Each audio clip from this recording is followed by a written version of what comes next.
ഇന്ന് രാവിലെ ഒരു ഞെട്ടലുളവാക്കുന്ന വാർത്തയാണ് കേട്ടത്. കോട്ടയം കാഞ്ഞിരപ്പള്ളിയിൽ വീട്ടമ്മയെ കഴുത്തറുത്ത നിലയിലും യുവാവിനെ തൂങ്ങി മരിച്ച നിലയിലും കണ്ടെത്തിയെന്ന വാർത്ത.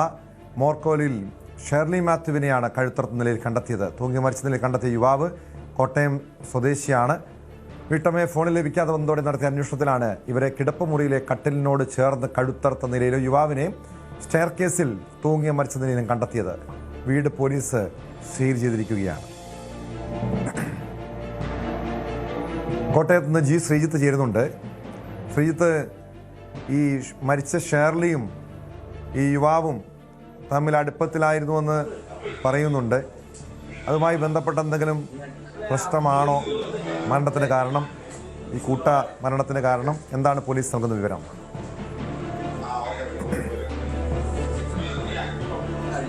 അങ്ങനെയുള്ള വിവരമാണ് ടോം നമുക്ക് ലഭിക്കുന്നത്. ഇരുവരും തമ്മിൽ അവിടെ ആ വീട്ടിൽ, വാടക വീട്ടിൽ ഒരുമിച്ച് താമസിച്ചിരുന്നു എന്നുള്ളത് തന്നെയാണ്. കഴിഞ്ഞ ഏതാണ്ട് ഒരു 7 മാസമായാണ് ഈ ഒരു വീട്ടിൽ ഈ ഷേർലിയും ഈ ജോബ്സ് കറിയയും താമസിച്ചിരുന്നത്.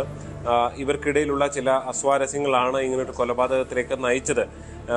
ഇയാൾ ആദ്യം ഈ ഷേർലിയെ കൊല്ലുകയും തുടർന്ന് ഇയാൾ ആത്മഹത്യ ചെയ്യുകയുമായിരുന്നു എന്നുള്ള നിഗമനമാണ് പോലീസിനെ സംബന്ധിച്ച് ഇപ്പോൾ ഉള്ളത്. നിലവിൽ കോട്ടയം മെഡിക്കൽ കോളേജിൽ പോസ്റ്റ്മോർട്ടം ഉൾപ്പെടെയുള്ള പരിശോധനകൾ നടത്തി വരികയാണ്. ഈ കഴുത്തിന് ഉൾപ്പെടെ, ഈ ഷെർലിയുടെ കഴുത്തിനുൾപ്പെടെ കാര്യമായ മുറിവ് പറ്റിയിട്ടുണ്ട്. അങ്ങനെ രക്തം വാർന്ന് കിടന്ന നിലയിലാണ് മൃതദേഹം കണ്ടത്. ഇന്നലെ ഏതാണ്ട് രാത്രി 9 മണിയോടുകൂടിയാണ് ഈ സംഭവം പുറത്തറിയുന്നത്. ഷെർലിയെ അടുത്ത സുഹൃത്ത് പലതവണ ഫോണിൽ വിളിച്ചു നോക്കിയിട്ടും പ്രതികരണമൊന്നും ഉണ്ടായിരുന്നില്ല. ഇതിനെ തുടർന്ന് പോലീസിൽ വിവരം അറിയിച്ചു. പോലീസും നാട്ടുകാരും എത്തി നടത്തിയ പരിശോധനയിലാണ് ഈ വീടിന്റെ പിൻഭാഗത്തെ വാതിൽ തുറന്നു കിടക്കുകയായിരുന്നു. അങ്ങനെ കയറി നോക്കുമ്പോഴാണ് ഇരുവരുടെയും മൃതദേഹം കണ്ടെത്തിയത്. ഷേർലിയുടെ മൃതദേഹം കിടപ്പുമുറിയിലും ഈ ജോബിന്റെ മൃതദേഹം അവിടെ സ്റ്റെയർ കേസിൽ തൂങ്ങി മരിച്ച നിലയിലുമാണ് കണ്ടെത്തിയത് എന്നുള്ളതാണ് പോലീസിന് നമുക്ക് രാവിലെ അറിയാൻ കഴിഞ്ഞത്. എന്തായാലും മറ്റെന്തെങ്കിലും ഇവർക്കിടയിലെ സാമ്പത്തിക ഇടപാടുകൾ തമ്മിലുള്ള തർക്കങ്ങൾ, അങ്ങനെ പല പ്രശ്നങ്ങളും ഉണ്ട് എന്നുള്ളതാണ് നമുക്ക് അറിയാൻ സാധിക്കുന്നത്. അയൽവാസികൾ നൽകിയ അത്തരം ചില സംശയങ്ങളും ഉയരുന്നുണ്ടല്ലോ. കാരണം ഈ ഷേർലിയും ജോബും തമ്മിൽ സാമ്പത്തിക പ്രശ്നമുണ്ടായിരുന്നു. ഷേർലിക്ക് മറ്റൊരാളുമായി ബന്ധമുണ്ടെന്ന സംശയം ഇരുവരും തമ്മിലുള്ള ബന്ധം വഷളാക്കി എന്നൊക്കെയാണ് നാട്ടുകാരുൾപ്പെടെ പറയുന്നതാണ് മനസ്സിലാക്കുന്നത്. പക്ഷേ ഈ പെട്ടെന്നുള്ള ഈ ഒരു കൊലപാതകത്തിന് പ്രേരിപ്പിച്ച കാര്യം എന്തായിരിക്കും? പെട്ടെന്നുള്ളൊരു പ്രകോപനം, അതിൻ്റെ കാരണം എന്തായിരിക്കും ശ്രീജിത്ത്?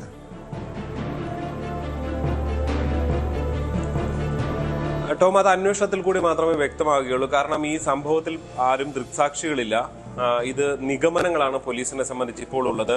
പെട്ടെന്ന് എന്താണ് സംഭവിച്ചത്, ഇന്നലെ രാത്രി ആ വീട്ടിൽ എന്തുണ്ടായി എന്ന് സംബന്ധിച്ച് പറയേണ്ട 2 പേരും ഇന്ന് ജീവനോടെ ഇല്ല എന്നുള്ളതാണ്. അവിടെയാണ് പോലീസിന് മറ്റ് ശാസ്ത്രീയ പരിശോധനകൾ, ഈ മൊബൈൽ ഫോൺ ഉൾപ്പെടെയുള്ളവ ഉപയോഗിച്ചുള്ള പരിശോധനകൾ ഒക്കെ നടത്തി അതിന് അന്തിമമായ ഒരു വ്യക്തത വരുത്തേണ്ടത്. നിലവിൽ ഈ സുഹൃത്തുക്കൾ ഉൾപ്പെടെയുള്ളവർ, നാട്ടുകാർ ഉൾപ്പെടെയുള്ളവർ എന്നിവരുടെ മൊഴി രേഖപ്പെടുത്തി അവരിൽ നിന്നും ശേഖരിച്ച വിവരമനുസരിച്ചാണ് ഇരുവരും തമ്മിൽ ചില പ്രശ്നങ്ങൾ ഉണ്ടായിരുന്നുവെന്നും അതാണ് ഇങ്ങനൊരു കൊലപാതകത്തിലേക്ക് നയിച്ചത് എന്നുള്ള വിവരം ലഭിക്കുന്നത്. ഷേർലിക്ക് മറ്റൊരാളുമായി അടുപ്പമുണ്ട് എന്നുള്ള സംശയം ജോബിനുണ്ടായിരുന്നു എന്നും പറയുന്നുണ്ട്. താഴത്തങ്ങാടി സ്വദേശിയാണ്, കോട്ടയം നഗര സമീപം താഴത്തങ്ങാടി സ്വദേശിയാണ് ഈ ജോബ്. ഇയാൾ നേരത്തെ ഒരു ട്യൂഷൻ സെന്ററും മറ്റും നടത്തിയിരുന്നതായി വിവരമുണ്ട്. നിലവിൽ അത്തരം ഇവിടവുമായി ചേർന്നുള്ള ഇത്തരം പ്രവർത്തനങ്ങളൊന്നും ഇല്ല എന്നാണ് നമുക്കറിയാൻ സാധിക്കുന്നത്.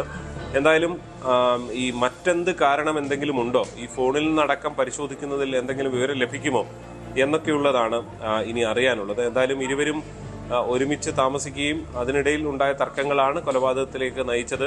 ബാഹ്യ പുറത്തു നിന്നുള്ള ആരെങ്കിലും വരികയോ അങ്ങനെ എന്തെങ്കിലും ഒരു സംഭവം എന്നുള്ള നിഗമനം തന്നെയാണ് ഇപ്പോൾ കുടുംബ പശ്ചാത്തലം എങ്ങനെയാണെന്ന് അറിയാൻ കൂടി സ്വാഭാവിക ഒരു കൗതുകം ഉണ്ടാകും. കാരണം നമുക്കറിയാം ഇതുപോലുള്ള വഴിവിട്ട ബന്ധങ്ങളൊക്കെ വലിയ ദുരന്തത്തിൽ, കൊലപാതകത്തിലൊക്കെ കലാശിക്കുന്ന സംഭവങ്ങൾ നിത്യേന നമ്മൾ കേൾക്കുന്നതാണ്. ഷേർലി ഇടുക്കി സ്വദേശിയാണ്, ജോബ് കോട്ടയം സ്വദേശി. ഇരുവരും തമ്മിൽ എങ്ങനെയാണ് അടുത്തത്, എങ്ങനെയാണ്, എത്ര നാളായിട്ട് ബന്ധമുണ്ടായിരുന്നു? പിന്നീട് ഉണ്ടായ പ്രശ്നങ്ങളുടെ കാരണങ്ങളൊക്കെ ഓരോന്നും പുറത്തു വരുന്നുണ്ടല്ലോ.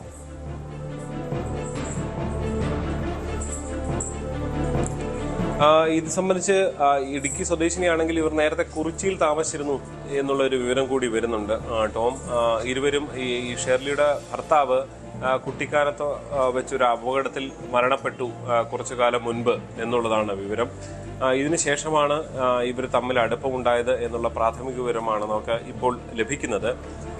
ഇവരുടെ അതുകൊണ്ട് തന്നെ ഷെർലി ഒറ്റയ്ക്ക് കഴിയുന്ന ഷെർലിയോട് ഇയാൾ അടുക്കുകയായിരുന്നു എന്നുള്ള വിവരമാണ് നമുക്കറിയാൻ സാധിച്ചിട്ടുള്ളത്. ഈ കുടുംബാംഗങ്ങളിൽ നിന്നൊക്കെ കൂടുതൽ വിവരങ്ങൾ ശേഖരിച്ച് ഇതിൽ ഒരു വ്യക്തത വരുത്തുക, മറ്റെന്തെങ്കിലും പ്രശ്നങ്ങൾ ഇതിനുള്ളിൽ ഉൾപ്പെട്ടിട്ടുണ്ടോ, മറ്റ് എന്തെങ്കിലും പുറത്തുനിന്നുള്ള ആർക്കെങ്കിലും ഇതുമായി എന്തെങ്കിലും പങ്കുണ്ടോ, ഇക്കാര്യങ്ങളൊക്കെ പരിശോധിച്ച് വരുന്നതേ ഉള്ളൂ. അക്കാര്യത്തിലൊക്കെ ഇനിയൊരു വ്യക്തത വരേണ്ടതുണ്ട് കേട്ടോ.